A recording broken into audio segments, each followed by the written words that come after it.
Hi, Amy. I just want to welcome you to Ministry with Coffee and thank you so much for joining us today. I cannot wait to share your story with our listeners. Are you ready? I'm ready. Okay. So, what led you to start Embrace Grace? Well, it's tied to my own story. I had an unplanned pregnancy when I was younger, and I really felt alone during that season. And we stopped going to church for a really long time. And then when we finally did, me and my husband, we ended up getting married when I was pregnant. And when we started to go back to church, we it was actually, I was at a women's conference event one day. It was called Pink Impact. And I had a vision, and I've never had a vision before this point in my life. And I've actually never had one after, but it was during worship. Christine Kane was speaking. Carrie Job Carnes was leading worship. It was just like, I still remember it so vividly to this day. This was back in 2008, but I saw it was like snapshots that were just right in front of my face of old pictures. And the old pictures it started with me having an unplanned pregnancy 10 years before, that I was sad in them. I looked alone in them, but then the snapshots had changed. And because it was just like a photo reel, and they changed to me throwing baby showers. And that year was like a big baby boom with all of my friends. And I love throwing parties. I love throwing showers. And I had actually had hosted 13 baby showers in the last 12 months. Like, I was like, I'm telling you, everybody was getting pregnant. So then it was over. And I was like, what was that? That was so real. I've never experienced anything like that. And so after that service was over, all the women were leaving the building, and I ran into the group's pastor. I was like, "Can I tell you what I just saw and what just happened?" And so I told her, and she was like, "Oh, well, you could have lead a small group for girls with unplanned pregnancies, and then the baby shower, you could make that a part of it, and then that could like get them in the door." And I was like, there was something terrifying about what she had said. I had never led anything at a church ever. But then there was also something exciting, like, that would be amazing to do that. And so, like, what are we going to teach? And we had prayed about a name, and we really felt like Embrace Grace was like a great name for our little group. And we'll just minister to these moms with the unplanned pregnancy. So we one time Googled Embrace Grace, and there actually ended up being a book called Embrace Grace. We're like, what are the chances of that? But we ordered it. It didn't have anything to do with being pregnant, but it was so simple and so good. And it was like, it had letters to Liz, but Liz, I've been to jail. How can God have grace for me? And it was about God's love, his acceptance. It's about sin, it's about forgiveness, repentance. It was so, so good. And so we're like, let's just use this. So we put it out there, kind of spread the word of mouth, like, hey, we're going to start this group, me and this girl, Selena. And three girls came. One wore a Yeah. coat in August. She was in Texas. She was terrified of stepping foot into the church and like anyone seeing that she was pregnant. They Yeah. wouldn't make eye contact. They just kind of had this hopelessness, this heaviness that they were carrying. One was still abortion minded. Her mom had just begged her to please try this group because her mom did not want her to have an abortion. She's like, just try it one time. And so we kind of felt like we didn't really know what we were doing, but we're really good at cheering people on. And so we're like, you can do this. You're going to be a great mom. We're in this with you. We shared the gospel with them. And by the end of 12 weeks, it was like they weren't even the same person. They had hope again. Mhm. And they were empowered as women to be the moms that God created them to be. They all chose to parent, and the baby shower was beautiful. They all surrendered their life to the Lord. Like, it was just an awesome, awesome experience. And so we were like, well, let's do it again. We did it again. Three more girls came, then 8, then 14, then 21. And it just started growing at this church. And then this church kind of started growing as well as a church. It started growing in campuses. And so other campuses would launch. And so people would be like, oh, I want to start Embrace Grace at this campus. And then random churches would call us just hearing about it. And they're like, hey, what are you teaching? And we would love to do it here at our church too. And we kind of had started writing our own curriculum. Never in a million years did we know what God was doing, with that. And because we just kept thinking about our own church, you know, and so by 2012, so 4 years later, it had gotten to 10 groups, 10 churches. And we were like, I think God is doing something bigger, like that Mhm. he wants us to help people and help the church be the church and give the church all the tools to minister alongside single and pregnant moms. And so 2012, the nonprofit launched, and now we are in 1,200 churches, and we're in all 50 states, providing Wow. all of the resources and the tools to the church to walk alongside these moms and all the curriculum that they can teach the moms, how to find the moms, all the training and everything. And it's just been a joy to do that. And it was basically all birthed because of my story. But once we started doing it, it was like, oh, the world needs this. These moms need this. And then we have front row seats to miracles, leading an Embrace Grace group. Absolutely, that's so good. I really do love that, and I love that what you're saying is what you're doing is you're discipling other people to go out and do what God has called them to do. You know, Hmm. if they have a ministry and they come to you and say, "Hey, Amy, how do I do this? How do I start this ministry?" You know, you're saying, "Hey, you know, you disciple other people, even if it's just Hmm. one person." I mean, that's what God has called us to do. He Yeah. said on his disciples, he didn't have them like just stay in the church and sit down and just do nothing and get the Hmm. get out of jail free card. He actually sent them out to go do the work of the Lord. And it's kind of scary because they had nothing. You know, Yeah. they couldn't take money or change Hmm. of clothes or anything. And so that's kind of what you're telling these people now, which I just love that because I think that's so important. So can you share some of the stories, some of the glory stories for God? Oh my gosh, yes. There's been so many. I know that we just I'm leading a group, right? You know, I lead the national organization. We have 25 on staff.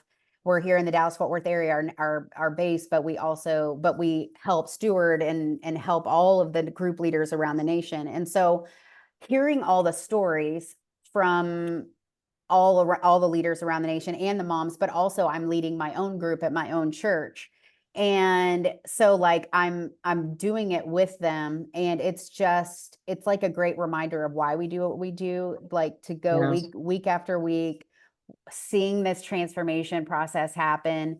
But then also it's been really cool to see a lot of leaders find healing. Like we actually have Yeah. quite a few leaders that have had abortions in their past, and so they want to be the person they wish they had years ago when they made that decision. Who did they need in their life? And Right. so they want to be that for these moms. And so I love that they're kind of experiencing another level of healing, even with their own story, because Revelation 12:11 says we overcome by the blood of the Lamb and the word of our testimony. Mhm. So sharing our story, there's healing in that. There's power in that. And so I love that people are like being who they needed in the world when they went through that experience. And I kind of touched on my story, but a little bit more in detail is that I had an unplanned pregnancy. I grew up in the church, but I didn't have a relationship really with God. It was more of like my parents made me. Found out I was pregnant with my boyfriend, like around, I was 19, so scared to tell my parents. I thought, you know, the enemy lies to you in that situation. You think of the worst case scenarios that could ever happen. I thought my life was over, my dreams were over, that my parents were going to kick me out, that I would be homeless, you know, all these like Absolutely. thoughts. Yeah. Yeah. And so because of that, and even though I grew up knowing abortion was wrong, abortion became a real option. And I went to the abortion clinic, me and the father of the baby, we paid for it. And as they were describing how they were going to do the abortion, I ended up hyperventilating and passing out in the abortion room. And so when I came to, one of the nurses was fanning me. She was trying to give me a drink of water. She said, "You're too emotionally distraught to make this decision Mhm. today. You can come back another day, but today you're not getting an abortion." And so we went back out, and I went back out in the waiting room, told the father of the baby we're still pregnant. And we just kind of decided in that moment, okay, like if our life is over, if, you know, all of these negative things that we thought, we have each other. We were high school sweethearts. We knew we wanted to get married someday, just not necessarily in the order that it ended up Yeah. happening. Yeah. But we decided to get married when I was 16 weeks pregnant. And we asked the pastor that had led my husband to the Lord years before if he would marry us. And he said, "No, I'm sorry. Because you've sinned, I will not bless this Mhm. marriage." And so we were just like, wow, we are such horrible people. Like, Devastating. we can't even get married and be blessed by a pastor. And so we found someone else that would marry us, but it was a beautiful wedding. It just felt like, a scarlet letter, you just so much Mhm. shame and all of that. And so after we got married, we tried to go back to church, but it was like the elephant in the room, and people don't know whether to say congratulations or I'm sorry. And so then they just don't say anything, and you feel alone in Yeah. a crowd of people. And so we just stopped going for a really long time. And but we have a son. He's amazing. We have 4 Mhm. kids now. We're still married 27 years later. Our oldest is a son named Jess, and he actually I mean, we can't imagine our life without him. He actually just had a baby. Him and his wife just had a Oh baby my 5 months ago. So I'm a God. honey. That's my grandma name. The Southern, everybody up north is like, I've never heard of that ever. I'm going to Pennsylvania tomorrow, and I know I'll be telling some people, and people are just like, I've never heard of that. But What is that? Yeah. yeah, that's my grandma name. Because I'm too young. I don't want to be granny. And she's a little girl named Holly. I can't imagine my life without her. She is a joy. Like, it's so crazy to think it was so close that I would miss out on so much. And he went to Oral Roberts University. My son got a degree in like theology and leadership, and then got his MBA. He owns his own company where it's a marketing company called Ford Creative, and he actually works in the pro-life movement. He is just super involved and does a lot of marketing, social media marketing, and things for like pregnancy centers and pro-life organizations. Or he's a writer. He writes for Focus on the Family. Like, he's just amazing. And I'm just so glad that I chose life, even at the last second. I'm just thankful.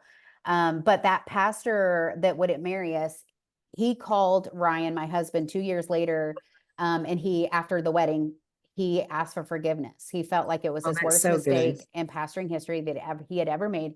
My husband loves this pastor. Like, he was like, yes, we've missed you so much, and all that. Well, that pastor is a pastor in Austin, Texas. I'm in the Dallas Fort Worth area, so that's like, 3 or 4 hours away. He had asked me to come speak at his church when my son, was 16. And so he was very open with his congregation before I had gotten in town. He told them of the story of what had happened years before. He told his congregation that he had a Pharisee heart, a religious spirit. This is what I did to them, but this is what Embrace Grace, that was birthed from all of that. And so I got there, I spoke, I did my thing. Then afterwards, he asked me to come back on the platform, and he asked my son, Jess, to come on the platform. Oh, that's wonderful. He said, Amy, years ago, I asked your husband for forgiveness, but I never really asked you, like, will you forgive me? And I was like, yes, of course. I forgave you a long time ago. We love you so much. We miss you, all Mhm. that stuff. And then he looked at my son, 16, in front of the whole church. And he said, will you forgive me for planting seeds of rejection in your heart before you were ever even born? And while you were in Oh your my mother's gosh. womb, I rejected you. And my son, 16, in front of the whole church, says, I forgive you. And it was such a powerful moment in that room. That Like, almost makes me want to cry. yes, like, you It could feel just moves church me. Yes. wounds being Yes. lifted, the fact that the pastor would Yes. humble himself in that way. And I think it was even healing for Jess, because 3 years before that, when he was 13, my first book came out. So we had to tell him, we hadn't told him Yeah. yet the story. He Oh hadn't done yeah. the calculations of our wedding anniversary and his birthday yet. He hadn't put it all Yeah. together that Yeah. and so I think it was healing for him too. You mean you And didn't tell him that he was a preemie? yeah, no, no, yeah, I didn't tell him that. Uh, So anyways, all of that, I love that all of us as leaders, like a lot of us are leading in a way because we want to be who we wish we had. Whether not, right. and not, that's not to say that every leader has had an unplanned pregnancy story, but they've all had grace stories, God stories, and times in their life where they really needed support and help, and they want to be that for someone else. And so I always say we have front row seats to miracles like leading Embrace Grace, and stories that come out of it, and just even the friendships. Like, I was reading a testimony yesterday of a girl that didn't have any family whatsoever, and she had her leader in the delivery room, and the leader got to cut the umbilical cord. I mean, like, Oh my what an gosh. honor to like be asked to be in a delivery room. Like, that's such a sacred, amazing moment, and Mhm. so like that That's is such an just, intimate space, right? It's an yes, such intimate an space. intimate Yes. space. And so how amazing is that? And so it's like the friendships and to see the transformation happen and girls choosing life. We have something called a love box that's really cool, and they are distributed all over the nation. They're like these beautiful gifts. If you go to embracegrace.com, click on love box, you can see what it looks like. But it's a little box with a pink bow, and on the bottom of it, it says you can have your baby in your dreams too. And inside it has a onesie that says best gift ever. It's got a journal about being brave and fearless. Mhm. It's got my first book, A Bump in Life, which is just 20 stories of girls that chose life. Mhm. So not preachy, it's just stories. It's date rape, preacher kid, girls on drugs, baby daddy shot and killed, like moms that place their baby for adoption, hard stories, but how God came through for every single one of them and was there Absolutely. with them. And they were so glad that they chose life. And so that's in there. And then an invitation to a local Embrace Grace group. So those get distributed all over the nation, mainly through pregnancy centers. So we give them for Mhm. free to pregnancy centers if they have an Embrace Grace group within 30 miles of their center. And so that's an invitation tool. Well, we've had so many stories of girls that have chose life. In fact, I have one that works for me now named Maddie, who she had an abortion scheduled for the next day. Her sister found out about it, reached out to Embrace Grace, said, can I get one of those boxes? I think my sister has an abortion scheduled for tomorrow. Because she asked me to pick me up, at the doctor's office and won't tell me. And I looked up what the doctor's office does. And so Yeah. Mhm. we got the love box to her, and she gave it to her sister Maddie. And Maddie was kind of mad at first, like when she got it, Yeah. but she ended up staying up all night reading the book, and ended up canceling the abortion appointment the next day and going through Embrace Grace. And she says that Embrace Grace, or the love box, saved her baby and Embrace Grace saved her, which I love that. And she said she described the baby shower as if all of these strangers were washing her feet. Like that was how she My described it. goodness. So beautiful. And so she would, after all that happened, when she went through Embrace Grace, she would come up here and volunteer and put together love boxes. And she would tell the other volunteers that are assembling love boxes, she's like, I got one of these, and I canceled my abortion appointment. Like this saved my life. And she was so, I could overhear her, and she was always so good at telling her story. And Mhm. so I was like, one day we had a job opening. I'm like, do you need a job? You are Yeah. incredible. You have such a powerful story. And so she's worked here now for 7 years, and she's incredible. That is beautiful. So I'm going to wrap this up. And my last question will be, how can people partner with Embrace Grace? How can they be a part of your team? Well, anyone can lead a group. In fact, why we make it so easy, because it's digital curriculum. So you literally Mhm. just press play, and the teachings are done for you. We give you the icebreaker questions to get the moms talking. We give you the handouts for each lesson. We give you everything administratively so that you can have more time with these moms relationally, and you can lead this at your church. So we'll help you along the way. Pray about leading a group at your church. If you don't know if your church has one, you can go to embracegrace.com, put in your zip code, and all the churches in your local area pop up that have Embrace Grace groups. But even if you already see one in your area, we need more than one in every area so that girls have options. And because they're in 12-week Absolutely. increments, you can send them to different ones based on when they're due, or when there's an opening to do it. But then also donating, we need monthly Mhm. donors and Mhm. embracegrace.com, and you can donate and partner with us in that way. And just spreading the word. We grow by word of mouth. That's the number one way that we grow. And you never know Absolutely. what conversation you're having with someone could turn around and they go tell someone else, and maybe that ends up with a life saved or a group starting or whatever. So please tell everyone, post about us on social media, tell everybody about Embrace Grace. The more people that know about this service and what we offer through the church, I think more lives can be saved and empowered, and moms know that they don't have to walk this alone, and that they have a church support system that they can go to and be a part of a spiritual family and get their baby shower and get loved on, and the church can love them forever. So that's it's not just about when they're pregnant. This is about, we're a spiritual family, and we want them just to get plugged in and raise their Mm. kids in the church and start changing generations. Amen. Amen. Amy, this is just incredible. Thank you so much for coming on and sharing your heart and Embrace Grace with all of us and the Thank you. listeners that are listening to you. I pray that they all jump on and they say, yes, I want to be a part of Embrace Grace. I pray that they partner with you. I pray that they start an Embrace Grace in their church if it's not already there, or they help expand it if it is Yes. there and they Amen. become a part of it. So I just want to thank you today. And I'm going to go Thank ahead and end you. this recording and just thank you so much. Thank you.